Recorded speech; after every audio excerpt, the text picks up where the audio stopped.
Тусгаар тогтнол хэмээх ойлголт зөвхөн дархан хэлдэн тулаан газрын зургаар хэмжигддэг цагаар туцарчээ. Дэлхийн улс орнууд техник технологийн дэвшлийг дагаад кибер орон зайд улс үндэстнийхээ тусгаар тогтнолыг сахин хамгаалах шин сорилттой нүүр туллаа. Энэхүү сорилтын шийдлийг хилцгээр кибер тусгаар тогтнол форумыг 2 дахь жилдээ зохион байгуулж байна. Аван хүчин зүйлээр Монгол улсын кибер аюулгүй байдлын эрсдлийн түвшин ямар байгаа бэ гэдгийг аваад үзэхэд хууль эрх зүйн орчноор Монгол улс бол тодорхой болгосон байна гэж. Хамгийн сүүлд эрсдлийн үнэлгээ хийх журмыг баталсан. Эрсдлийн үнэлгээ хийх эрх үхий байгууллагууд марсан. Одоо бол мэрэгчлэтнүүдийг яаж хамтдаа бэлтгэх вэ?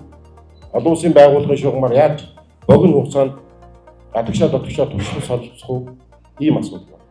Хамгийн сүүлд нь бол ямар нэгэн одоо эрсдэлд өртсөн энэ байгууллагыг буруутгаж нийгмээрээ одоо бөөлийднэ гэж ярьдаг. Ингэж бол болохгүй байлаа. Яагаад эрсдэлд өртвөө гэдэг дээрээ бид нарыг онш тавьж байна. Дэлхийн 5.3 тэрбум хүн интернет хэрэглэж байна. Гэвч технологийн хувьсгалыг дагаад хиймэл оюун дээр суурилсан кибер халдлага 2028 он гэхэд 64.4 тэрбум долларын хохирол дэлхийн эдийн засагт учруулахаар байна. Халдлагад өртөж байгаа салбарууд бас нутгийн хэмжээнд бол хэрэгж байгаа. Мэдээлэл технологийн салбар байна. Дээрээс нь боловсрол судалгаа, засгийн газрын байгууллагууд одоо бас өртөж байгаа тоо зүйлтэй байна. Кибер аюулгүй байдлын тусгаар тогтнол форумыг цахим хөгжлийн нууц харилцаа холбооны яам, кибер аюулгүй байдлын зөвлөл, кибер халдлага зөрчилдөд тэмцэх нийтийн төвөөс санаачлан жил бүр уламжлал болгон зохион байгуулах юм а. Виртуал бүсэд бүртгүүлсэн мэдээллийн технологийн компаниудад татврын болон татврын бус 8 төрлийн дэмжлэг үзүүлэх шийдвэр гарсан. Тэгвэл энэхүү дэмжлэгийг үзүүлэх, шалгуур үзүүлэлт болон журмыг нь гаргах үндэсний зөвлөлийн анх дугаар хурал 11-р сарын 27-нд боллоо. Монголын хууль чинь бол журмаар зохицуулна гэдэг ийм заалтууд их оруулдаг л да манай хуулийн систем. Тэгээ бид нар тэр журмуудыг гаргана. Тэр журам л өөрөө маргаангүй алгоритм байх ёстой. Тэр журам өөрөө програмчлагдана.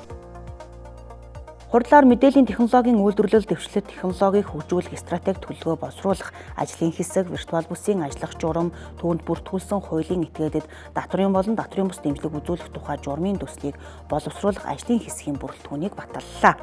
Өсвөр төлөвлөсөн мөнгөн хөрөнгийн 40-с доошгүй хувьтай тэнцэх хэмжээний хөрөнгө буюу 14.1 заасан байгаа. За мэдээж гадаад дотоод байгууллагуудын хандив тусламж байгаа. За тэгээд мөн хүншлэн програм хангамжийн кодыг гадаад улсад ашиглуулснаас олсон орлогын их өсвөр. За хамгийн гол одоо юу нь болохоор жижиг дунд үйлдвэрлэлийг дэмжих сан, хөдөлмөр эрхлэлтийн сан, үндэсний шинжилгээ технологийн сан гэсэн эдгээр сангуудаас 5-аас доошгүй хувийг бол төвлөрүүлж ингэж одоо дэмжлэгээ үзүүлнэ гэдэг ингээд заачсан. Хүн нэгжийн дотрыг одоо багасгах. Яг үндэ бол юм стартап жижиг компани гэж хүн нэгжийн дотор бол ямар ч болцоо байхгүйгээс алдагтай ажиллаж байдаг. Тэгээд дээрэс нь тэр хүн амын явуулын дотор хөнгөлөх гэх юм уу, нийгэм дотор хөнгөлөх бол санаа сайхан. Гэхдээ хөнгөлөх чөлөөлөх гэдэг бол бас нэг өөр утгатай асуудал. Одоо хийгдэж байгаа энэ ажил, за энэ одоо татврын хөнгөлтүүд үзүүлэх, виртуал бүс байгуулах эдгээр ажлууд маань энэ одоо зах зээлийг, энэ community-г сэргээх маш том одоо хүч, одоо нэг юм хөшүүрэг болох ёстой гэдэг тэл үнэмшлэлтийг бид ажиллахгүй бол бид нэг гой яриад байдаг хийх хүн байхгүй. Монгол улсад инновацийн экосистемийг бүрдүүлэх, стартапыг дэмждэг бодит орчныг бий болгоход үндэсний зөвлөлийн гишүүд чухал үүрэгтэй. Энэхүү зөвлөл нь виртуал бүсэд бүртгүүлсэн хуулийн этгээдэд татврын болон татврын бус дэмжлэг үзүүлэх шийдвэрийг гаргаж улсыг хурлуулан засгийн газар танилцуулна.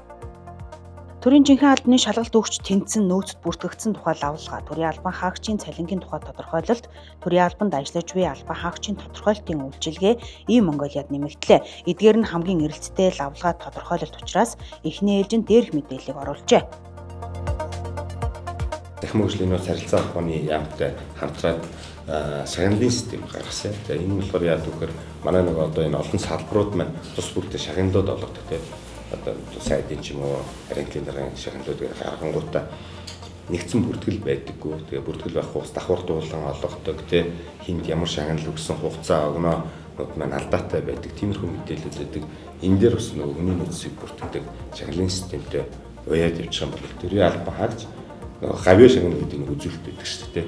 Тэрийг бас ингээд цахимаар бас давхар бүртгээд явах боломжууд бүр тийм байна. Мэдээлэл үүсгэгч нар аюу тийм процессын юуг шал өөрчлөлт авдаг. Анхны тэр нэг юм цаасаар явдаг процессыг мартах хэрэгтэй байхгүй. Шал өөр процесс руу орох. Тэгэх юм бол илүү нөгөө нэг жихэн цахимжилт болоод.